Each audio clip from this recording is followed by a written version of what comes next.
บายดีเด้อวันนี้ก็มาเบิ่งต้นหมากเนาะต้นหมากอันพวกสานแบะเนี่ยต้นมันก็ให้กินหลายอยู่หมากใดก็เห็นเต็มเลยให้กินเบิ่งมีหอยเขียวอยู่มันก็คือซีแมนตัวหอกเลยหอยเขียวนี่ไงให้กินเต็มเอามาหอดกะมาจวบตัวเล่นนะ2ตัวอยู่ถึงยิงได้ตัวนึงละ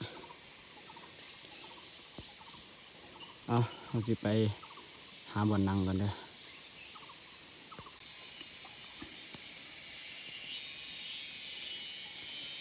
ตอนนี้ก็ได้บ่อนนั่งแล้วเด้อต้นมันก็ประมาณ10 เมตรตามไปนำกันเด้อว่าสิมานบ่มื้อนี้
ตัวหอก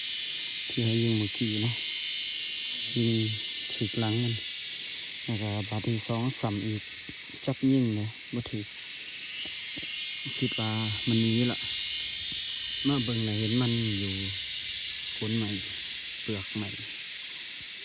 ก็เลยจับเอาได้คิดว่าสิบ่ได้ละ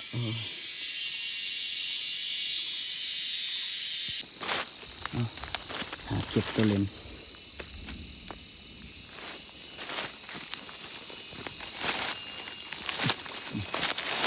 ต้นเอาคือว่ายิงตก3ตัวนี่แหละ แต่ซอกเบิ่งก่อนจะเห็นบ่แล้วก็ตัวนกตัวหนึ่งนะอีกตัวหนึ่งยิงมาถึง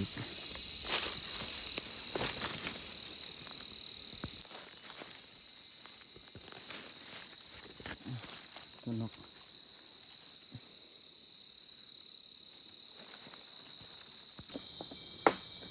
เอาผลงานแดงนี้ได้แต่5 ตัว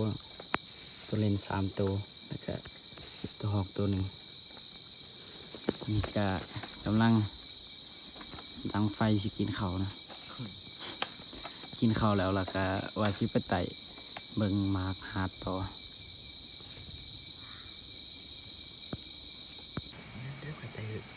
เอากินข้าวด้วยเผานอ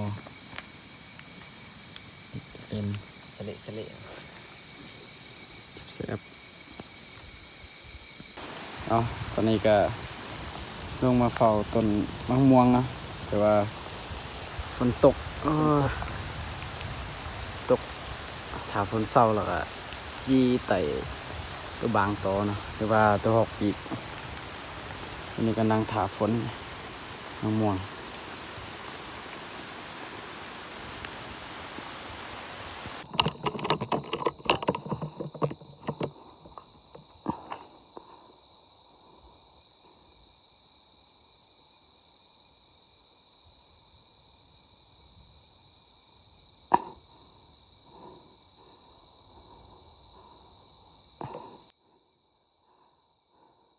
ให้รอแล้ว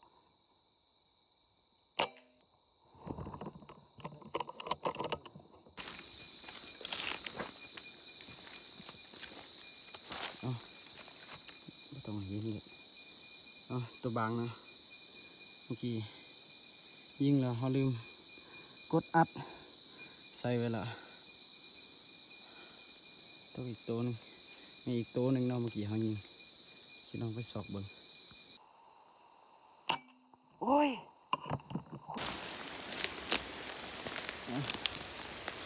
ตัวที่2แล้วกินเดี๋ยวบางโอ้ตัวใหญ่อยู่